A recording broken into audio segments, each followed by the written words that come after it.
Hi, welcome to the Power BI Automation Interface Tool tutorial.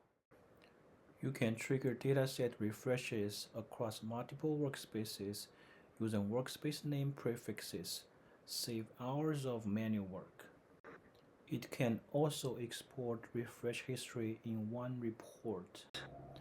Let's get started.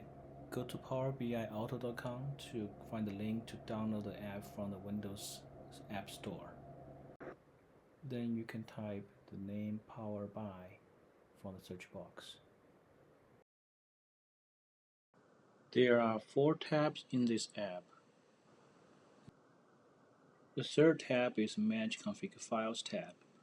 In this tab, you can use a template file, a JSON file, to create your own configuration file. A configuration file is for you to define your own configurations. Configuration file is where you put your workspace name prefixes here, and also you can put them into groups like this for different environments. Select the configuration file you created, and you can pick different group you created. As you see, each group contains all the workspace name prefixes in that group, and you click the Export Refresh History button. A new tab will open in your web browser for you to sign in with your work account. It takes a few seconds to sign in. Note that personal account will not be able to sign in.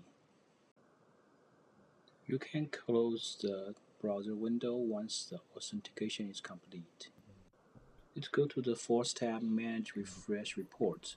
This will display all the previous reports run you have here. Click the Open in Browser button to open this report in the browser.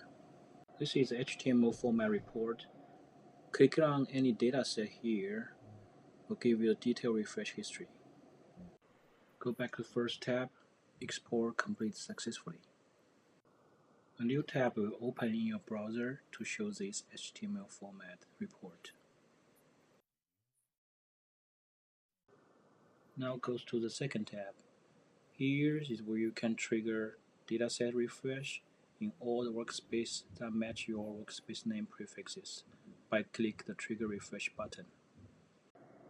This is very helpful when you want to trigger report refresh for all your dataset across all the workspaces. It needs sign in as well. Thank you for watching.